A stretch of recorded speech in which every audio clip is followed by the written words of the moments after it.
Preface. This preface, though placed at the beginning, as a preface must be, should be read at the end of the book. I have received a large amount of correspondence concerning this small work, and many reviews of it, some of them nearly as long as the book itself, have been printed. But scarcely any of the comment has been adverse.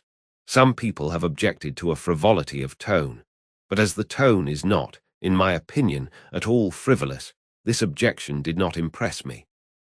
And had no weightier reproach been put forward, I might almost have been persuaded that the volume was flawless. A more serious stricture has, however, been offered, not in the press, but by sundry, obviously sincere correspondents, and I must deal with it. A reference to page 43 will show that I anticipated and feared this disapprobation. The sentence against which protests have been made is as follows.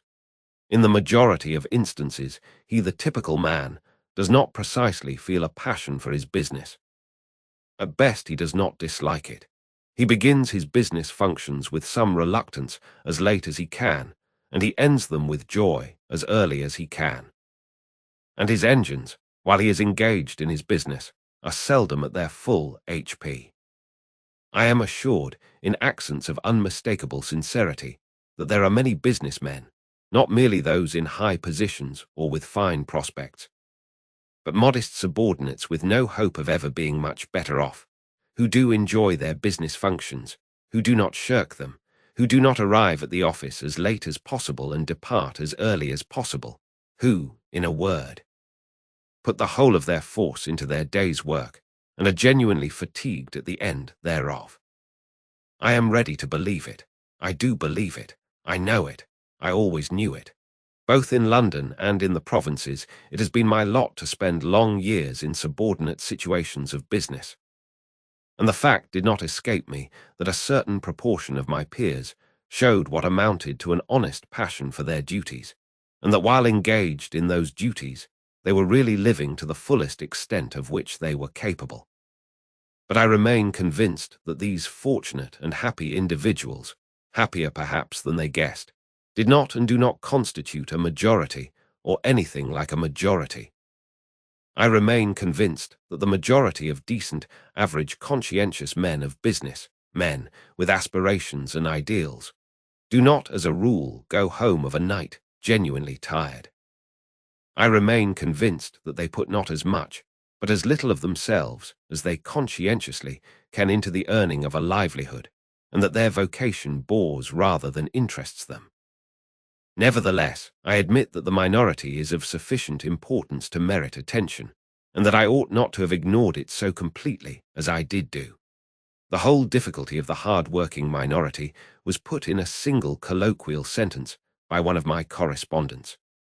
He wrote, "I am just as keen as anyone on doing something to exceed my program, but allow me to tell you that when I get home at 6:30 p.m., I am not anything like so fresh as you seem to imagine." Now I must point out that the case of the minority, who throw themselves with passion and gusto into their daily business task, is infinitely less deplorable than the case of the majority, who go half-heartedly and feebly through their official day. The former are less in need of advice how to live. At any rate, during their official day of, say, 8 hours they are really alive. Their engines are giving the full indicated HP. The other 8 working hours of their day may be badly organized or even frittered away. But it is less disastrous to waste 8 hours a day than 16 hours a day. It is better to have lived a bit than never to have lived at all. The real tragedy is the tragedy of the man who is braced to effort neither in the office nor out of it, and to this man this book is primarily addressed. "But," says the other and more fortunate man, "although my ordinary program is bigger than his, I want to exceed my program too. I am living a bit. I want to live more. But I really can't do another day's work on the top of my official day." The fact is, I, the author, ought to have foreseen that I should appeal most strongly to those who already had an interest in existence. It is always the man who has tasted life who demands more of it, and it is always the man who never gets out of bed who is the most difficult to rouse. Well, you of the minority, let us assume that the intensity of your daily money-getting will not allow you to carry out quite all the suggestions in the following pages.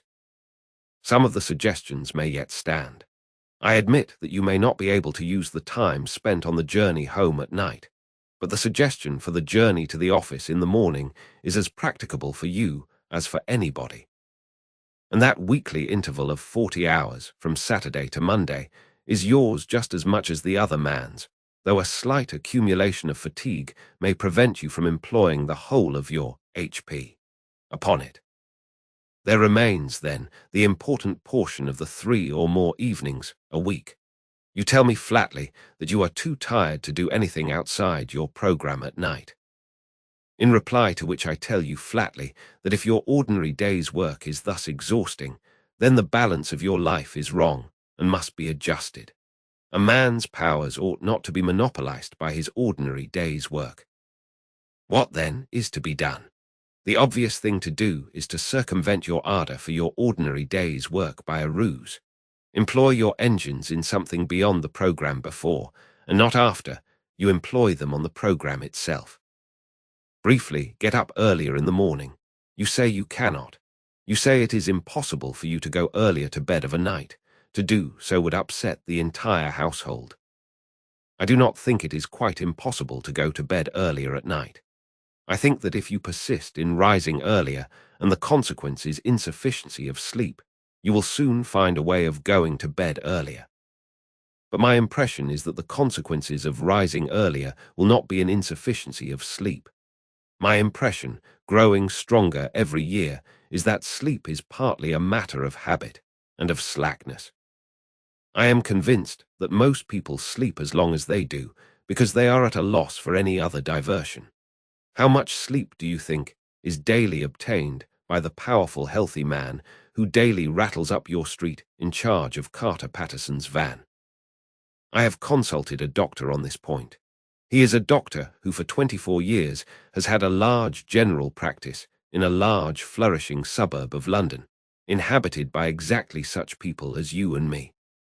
He is a curt man, and his answer was curt. Most people sleep themselves stupid. He went on to give his opinion that 9 men out of 10 would have better health and more fun out of life if they spent less time in bed. Other doctors have confirmed this judgment, which of course does not apply to growing youths. Rise an hour and a half, or even 2 hours earlier, and if you must, retire earlier when you can. In the matter of exceeding programs, you will accomplish as much in 1 morning hour as in 2 evening hours. But, you say, I couldn't begin without some food and servants. Surely, my dear sir, in an age when an excellent spirit lamp, including a saucepan, can be bought for less than a shilling, you are not going to allow your highest welfare to depend upon the precarious immediate cooperation of a fellow creature. Instruct the fellow creature, whoever she may be, at night. Tell her to put a tray in a suitable position overnight. On that tray 2 biscuits, a cup and saucer, a box of matches and a spirit lamp. On the lamp, the saucepan. On the saucepan, the lid, but turn the wrong way up. On the reversed lid, the small teapot containing a minute quantity of tea leaves. You will then have to strike a match. That is all. In 3 minutes the water boils, and you pour it into the teapot, which is already warm. In 3 more minutes the tea is infused. You can begin your day while drinking it. These details may seem trivial to the foolish, but to the thoughtful they will not seem trivial. The proper, wise balancing of one's whole life may depend upon the feasibility of a cup of tea at an unusual hour. A.B.